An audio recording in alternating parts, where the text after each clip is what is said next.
equipping you to think well about culture and create conversations that lead to wisdom.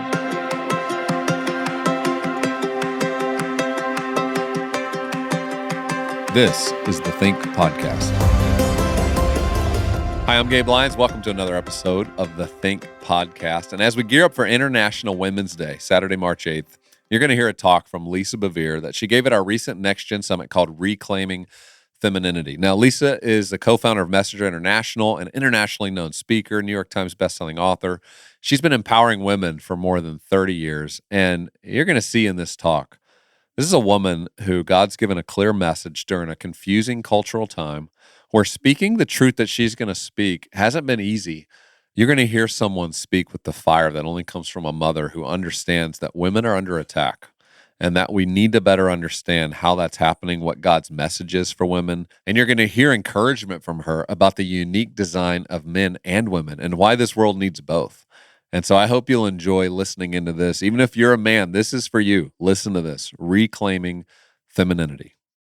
I thought to myself as I was driving down here, you guys are the reason that I'm actually still traveling and speaking.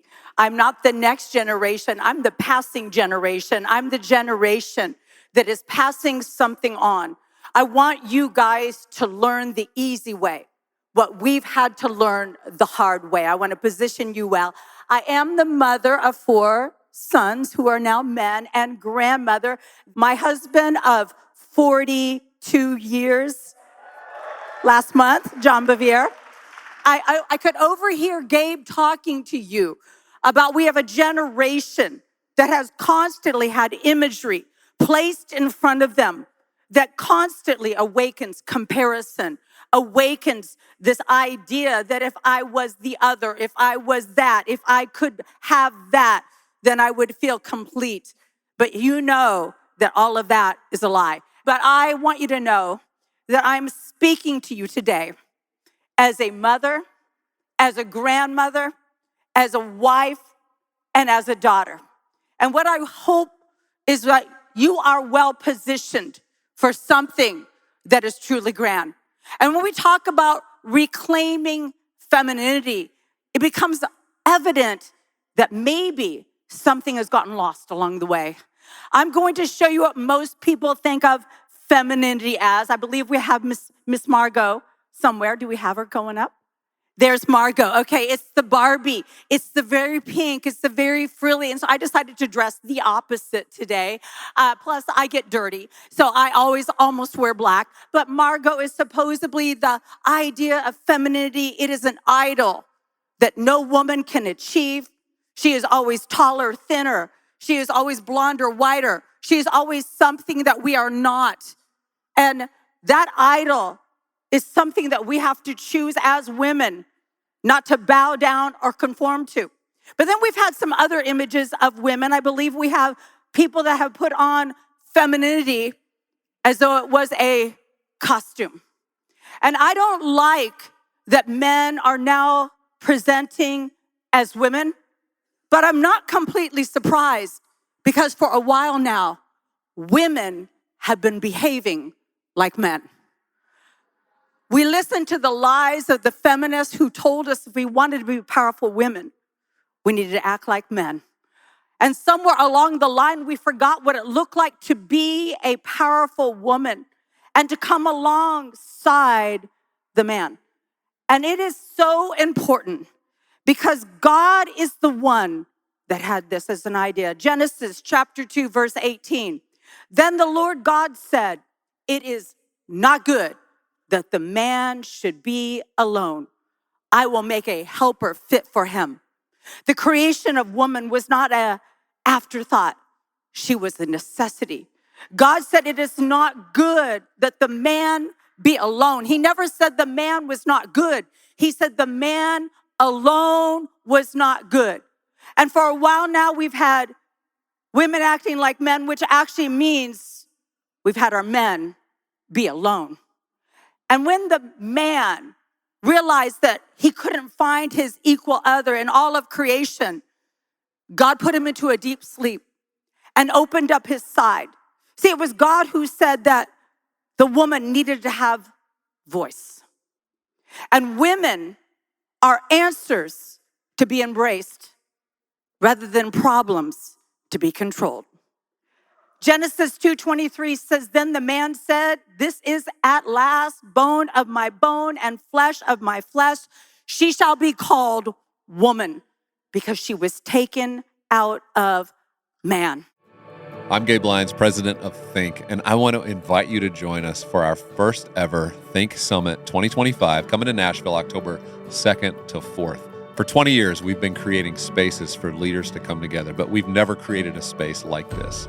The amount of interaction, the amount of experiences, the keynote talks, the workshops, the skills you're going to learn, the new friends you're going to walk out of the room with is just going to be second to none. And so as you're making your plans for 2025, put on your calendar now, Thursday, October 2nd through Saturday, October 4th. Go to our website at thinkmedia.com/summit and learn all about the ways you're going to learn and interact with so many different leaders from around this nation.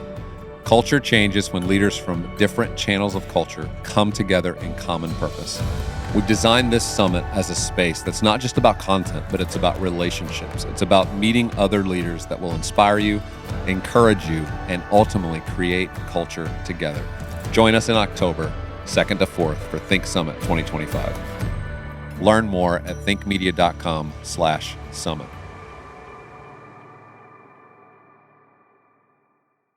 The chromosome structure of a man is XY, and the chromosome structure of a woman is XX. Somehow God isolated the X and raised it to a second power. And he said she will be the multiplier of everything that the man and her come in contact with. See, God gave them something called dominion over everything but one another. But we all know there was this crazy fall. And in this crazy fall, we see a struggle where the man dominates and the woman tries to manipulate. But here's the beauty. We are not under the fall, but we do have an enemy. See, in the garden, the serpent understood that male and female together in one accord, anointed in the image of God, that the two of them together would be a power union. And he said, I'm going to downgrade it to a power struggle. I'm going to make it where they see one another as the problem or the answer, instead of seeing God as the answer and the serpent as a problem. But see, the truth is the enemy is very well aware of the power of women.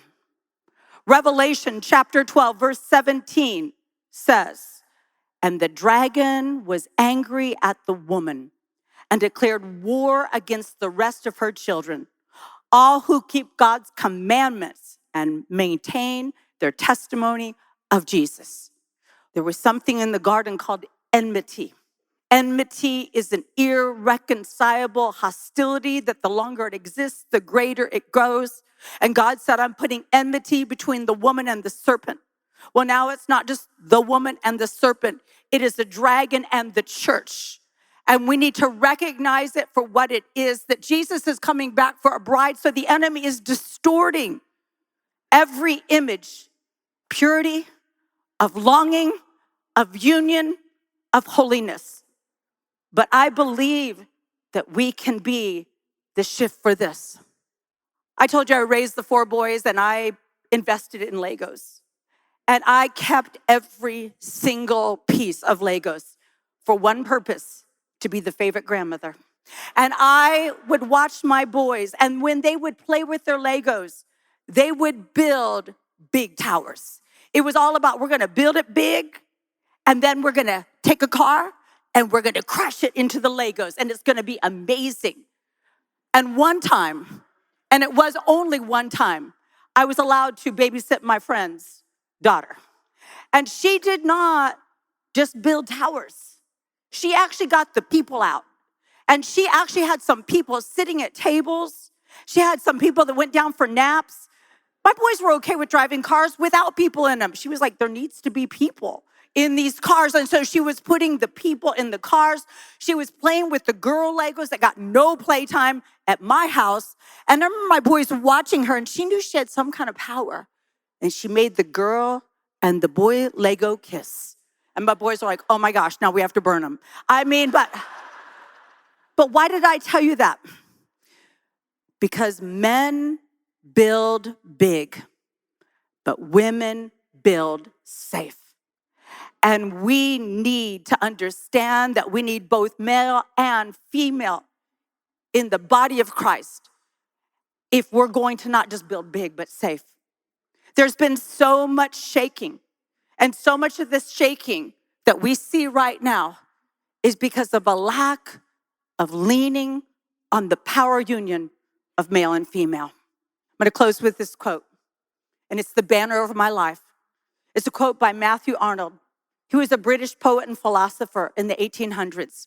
And he said, if ever there comes a time when the women of the world come together purely and simply for the benefit of mankind, they will be a force such as the world has never known. Well, I believe now is that time. And I believe we are those women. And I believe that we all have a very different spirit than the feminist spirit who only came together for the benefit of women. But we are going to gather for the benefit of all and for the benefit of the next generations. But my honor and my privilege to speak to you. Bless you. I love when Lisa said, women are answers to be embraced, not problems to be controlled. Man, there's nothing like trying to control somebody, especially controlling if you're married, trying to control your wife or trying to control any relationship. Like that approach, that's never helpful. That's never going to work. And she points out how God in Genesis says it's not good for the man to be alone. She gets us back to some of these basics around men and women, why they exist, why we both need one another. And I think, as Lisa said, that even as women have tried to be more and more like men, it's actually caused men to be even more alone, which is counter to God's design. She speaks some powerful truths, and I want to encourage you to get her book, The Fight for Female, Reclaiming Our Divine Identity. This is another one of those talks that's on the thinkmedia.com site. It's on our smart TV app. It's on our phone app. I would encourage you, if you lead girls, if this is something where you disciple maybe women in college or maybe a Bible study that you lead, or you're a teacher in a high school, this is the kind of talk that you should share with them, you should watch together, you should process through. It's one of the most confusing areas right now, especially for teenagers, college students, people who have come up in a culture that's essentially told them that their identity can be found outside of how God created them. And it's time we get back to these conversations. And the world's shifting back to this. The world is shifting towards convention. People understand we've gone too far. And the pendulum went way too far, the wrong way, in a way that did not lead people to truth and flourishing. And so as we do through THINQ, we want to encourage you, be the kind of leader that creates a conversation that will lead to wisdom on what it means to be female, what it means to be male. And let's lead those conversations. You can do that at thinkmedia.com. If you don't already have an account, go get that account. It's free, but it's going to give you access to over 1,000 talks so that you have a library at your fingertips for any topic that comes up related to culture and what it means for faith to apply to a topic or a question. And we want you to just have access to that. Our donors like many of you, have made it possible for us to make this available at no cost. So take advantage of it. I also want to encourage you, our THINQ Podcast Network has so many great episodes. This has been one of my favorite springs, like the seasons and the episodes that are happening through Informed Parent, Rhythms for Life, Next Up with Grant, Neurofaith with Kurt Thompson, my podcast Undercurrent. There's just a lot there. I know some of us get overwhelmed. There's like so much content. We take it seriously to try to curate for you as a leader some of the best conversations that would encourage you. So just flip through those episodes, pick one, see if there's one that's scratching an itch that you have right now in your leadership, whether it's at home or at work or in your professional calling. So I hope you'll take advantage of that. We look forward to continuing these conversations next week.